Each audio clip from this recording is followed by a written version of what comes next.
Assalamu alaikum. Today we will discuss macroscopic and microscopic point of view and also discuss the properties and state of the system. Macroscopic point of view.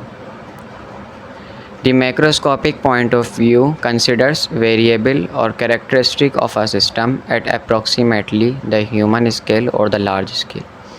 In this approach, a certain quantity of matter is considered without taking into account the event occurring at the molecular level.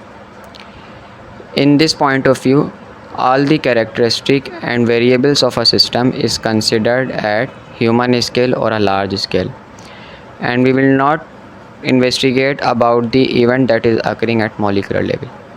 एक ऐसा system जिसके तमाम variables और characteristic human scale पर और large scale पर consider किए जाएं और मॉलिक्यूलर लेवल के ऊपर जो भी इवेंट हो रहा है उसे हम डिस्कस ना करें, उसे हम कंसिडर ना करें, ऐसे पॉइंट ऑफ व्यू को हम मैक्रोस्कोपिक पॉइंट ऑफ व्यू कहते हैं. Microscopic point of view. The microscopic point of view considers variable or characteristic of a system at approximately molecular scale or smaller scale. A system in which all the characteristic and variables is considered at molecular scale or smaller scale, that point of view is called microscopic point of view.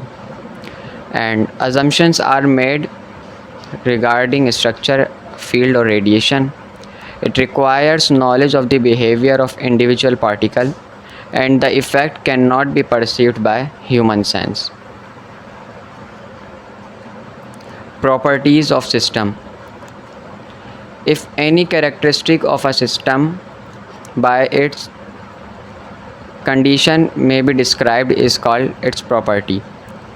कोई भी ऐसी characteristic system की जो उसकी physical condition को describe कर दे उसे हम प्रॉपर्टी कहते हैं.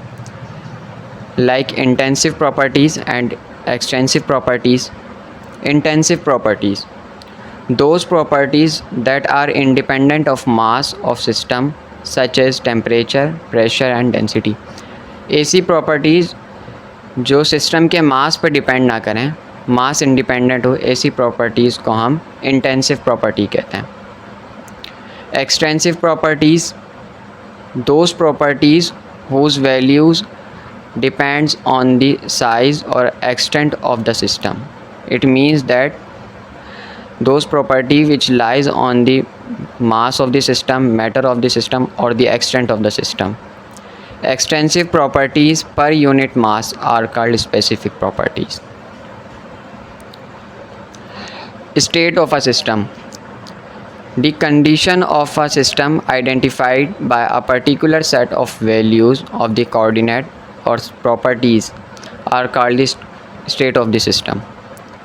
Like equilibrium state, a state in which system doesn't experience any change when it is isolated from surrounding. System की वो हालत जिसमें सिस्टम जो है कोई भी चेंज अपने अंदर नहीं लाता और वो आइसोलेटेड होता है, तो ऐसी कंडीशन को हम इक्विलिब्रियम स्टेट कहते हैं.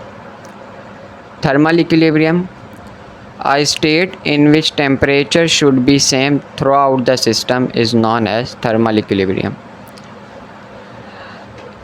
सिस्टम की वो कंडीशन, वो स्टेट जिसमें उसका टेम्परेचर जो है बिल्कुल सेम रहता है, तो ऐसे सिस्टम को, ऐसे इक्विलिब्रियम को हम थर्मल इक्विलिब्रियम कहते हैं.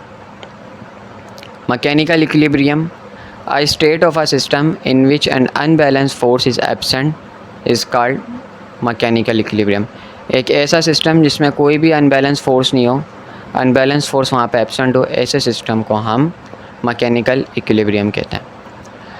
Chemical equilibrium, a state of a system in which no chemical reaction and mass transfer is known as equilibrium. Chemical, एक ऐसा सिस्टम जिसके अंदर ना तो कोई केमिकल रिएक्शन और ना कोई मास ट्रांसफ़र हो, ऐसे सिस्टम को जो है हम केमिकल इक्विलिब्रियम कहते हैं.